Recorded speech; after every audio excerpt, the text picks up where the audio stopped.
Vous regardez la Minute Info LSL, nous sommes le mardi 17 novembre. Bonsoir.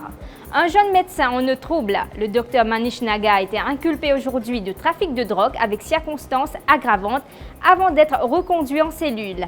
C'est ici à la clinique de Candos qu'il a pris la livraison d'un colis contenant de l'héroïne d'une valeur de 7,5 millions de roupies. Le docteur Manish Naga nie avoir commandé ce colis. Sa ligne de défense, on l'a piégé par pure méchanceté, dit son avocat. Deuxième jour d'audience dans le procès de Navin. Cet infirmier est accusé d'avoir tué son ami en 2009. Ashna Ramchun était âgé de 26 ans. Le médecin légiste a déposé ce matin pour expliquer les conclusions de l'autopsie. Interrogé par la défense, le docteur Sudesh Kumar Gangadin a expliqué qu'il n'y avait aucune blessure ou égratignure sur le corps de l'accusé. Des Mauriciens soutiennent Daesh. Dans le sillage des attaques terroristes à Paris, ils ont émis des commentaires comme ceci sur les réseaux sociaux. Toi te supportes la France, moi me supporte ISIS. Ou encore celui-là, plus pire qui ça pour arriver mort à la France. Ces commentaires sur Facebook font l'objet d'une enquête de la police.